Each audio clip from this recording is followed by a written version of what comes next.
राधा श्री हरिवंश वल्लभ।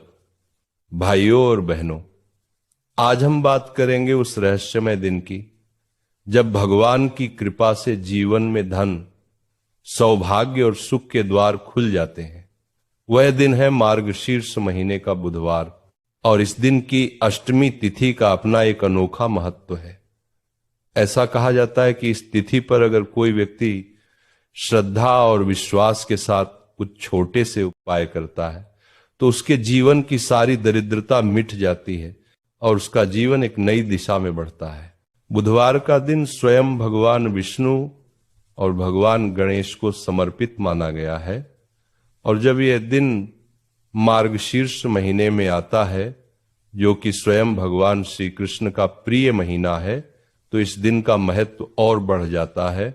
यह महीना भगवान की भक्ति, सत्य, सादगी और आत्मसंतोष का महीना माना जाता है। इस दिन अगर कोई व्यक्ति अपनी निष्ठा के साथ पूजा करता है तो उसके ऊपर न केवल धन की कृपा होती है बल्कि मन की शांति, घर में समृद्धि और जीवन में संतुलन भी आता है। अब बात करते हैं चना दाल के उपाय की। चना दाल कोई साधारण चीज नहीं है। ये मां अन्नपूर्णा का आशीर्वाद है।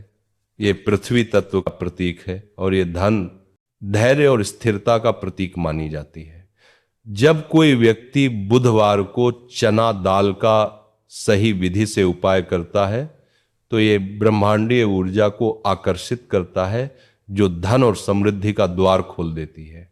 इस दिन सुबह सूर्योदय से पहले उठें, स्नान करें और अपने घर में तुलसी के पौधे के पास दिया जलाएं।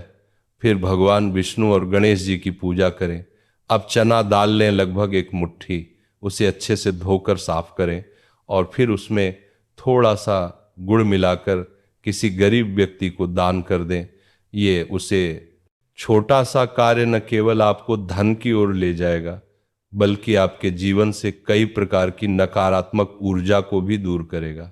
कहा जाता है कि जब कोई व्यक्ति मार्गशीर्ष के बुधवार को चना दाल और गुड़ का दान करता है तो उसके जीवन में कभी धन की कमी नहीं रहती, उसकी मेहनत रंग लाने लगती है। अगर आप किसी व्यापार में हैं या नौकरी में उन्नति की राह खोज रहे हैं तो यह उपाय आपके लिए अत्यंत शुभ रहेगा।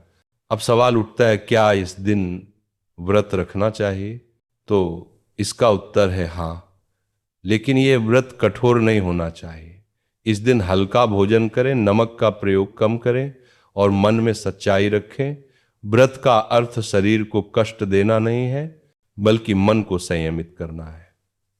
अगर आप केवल आधे दिन का उपवास भी श्रद्धा से करें तो भी इसका लाभ मिलेगा।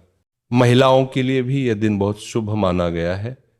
यदि कोई महिला इस दिन चना दाल में हल्दी मिलाकर तुलसी के पौधे के नीचे रखती है और प्रार्थना करती है, हे मां लक्ष्मी, मेरे घर में सदैव सुख, शांति और समृद्धि बनी रहे, तो मां लक्ष्मी अवश्य प्रसन्न होती हैं। इस दिन का एक और विशेष उपाय है। अगर आपके पास सूखी तुलसी की लकड़ी हो तो उस लकड़ी से छोटे छोटे टुकड़े बनाकर सुबह भगवान विष्णु के नाम का जाप करते हुए उसे जलाएं। ऐसा करने से घर की नकारात्मकता दूर होती है और मन में स्थिरता आती है। ये उपाय बहुत शक्तिशाली है। कभी कभी लोग कहते हैं कि इतनी छोटी छोटी चीजों से क्या होता है, तो भाइयों यही तो विश्वास की शक्ति है। संसार में कोई भी चीज तभी काम करती है जब उसमें आपकी भावना जुड़ी हो। अगर आप चना दाल को सिर्फ एक दाना मानकर देंगे तो वो दाना ही रहेगा, लेकिन अगर आप उसे श्रद्धा से दान करेंगे तो वही दाना आपके लिए लक्ष्मी का बीज बन जाएगा। इस दिन झगड़ा न करें, किसी को दुख न दें, किसी का अपमान न करें, क्योंकि मार्गशीर्ष बुधवार का दिन वो होता है जब आपका कर्म सीधा ब्रह्मांड में गूंजता है। इस दिन जो भावना आप रखेंगे वही आपको कई गुना बढ़कर लौटेगी। अगर आप दया करेंगे तो दया लौटेगी, अगर आप प्रेम देंगे तो प्रेम बढ़ेगा। अब बात करते हैं कि क्या खाना चाहिए। इस दिन हल्का भोजन करना शुभ है। आप चाहें तो फल, दूध या मूंग की दाल खा सकते हैं। प्याज, लहसुन से परहेज रखें और क्रोध से बचें। शाम को तुलसी के पास दिया जलाएं और अम नमो भगवते वासुदेवाय का जाप करें। अगर आप ये उपाय नियमित रूप से कुछ बुधवार तक करते हैं तो धीरे धीरे आप महसूस करेंगे कि आपके जीवन में स्थिरता आने लगी है, कामों में अड़चने हटने लगेंगी, धन का प्रवाह बढ़ेगा और मन पहले से अधिक शांत रहेगा। देखिए, कोई भी उपाय तभी सफल होता है जब मन शांत हो, नीयत सच्ची हो और भावनाएं निर्मल हो। मार्गशीर्ष का बुधवार हमें यही सिखाता है कि भगवान का दिया हुआ हर दाना, हर क्षण, हर सांस मूल्यवान है, बस उसे सही भावना से स्वीकार करना है। और अंत में एक छोटी सी कहानी।